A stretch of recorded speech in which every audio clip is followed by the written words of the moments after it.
అంటున్నారు, ఇదిగో నీ వంటి వారు ఎవరు ప్రభువా, యెహోవా నీ వంటి వారు ఎవరు, వేర్పులలో నీ వంటి వాడు ఎవరు లేడు. తర్వాత అంటున్నారు, స్తుతి కీర్తనకు కూర్చుడవు, అద్భుతములు చేయవాడు నీ వంటి వాడు ఎవరున్నారు.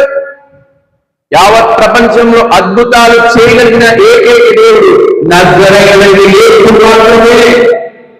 ఆయనతో బ్రతికేవారు, ఆయన మీద ఆధారపడి బ్రతికేవారు. నువ్వు ఎంతకాలం ఉన్నా ఆయన అలా చూస్తూ ఊరుకుండుకోడు. దేవుని పక్షంగా చెప్తున్నాను, నీ జీవితంలో ఖచ్చితంగా నా దేవుడు అద్భుతాలు చేస్తాడు. మనం ఏదైతే కోరుకుంటున్నాం ఆ అద్భుతాన్ని మనం చూస్తాం. మనం కోరుకున్న రీతిగా ఆయన ఇస్తాడండి. మనం కోరుకున్న రీతిగా ఆయన ఇస్తాడు. మనల్ని విడిచిపెట్టే దేవుడు కాదు ఆయన, మనల్ని విడిచిపెట్టే దేవుడు కాదు. ఇదిగో ఇజ్రాయేల్ అనుకున్నారా, కష్టంలో ఉన్నారు.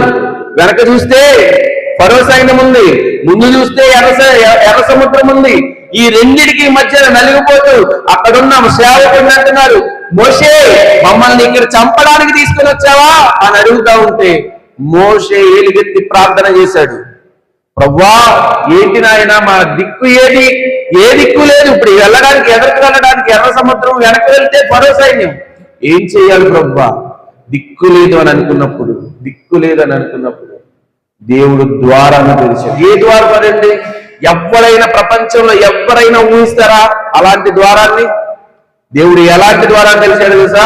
ఇదిగో 2 పాయలుగా చేసేసాడు. కన్నులెత్తి చూస్తే ఇదొక అద్భుతం.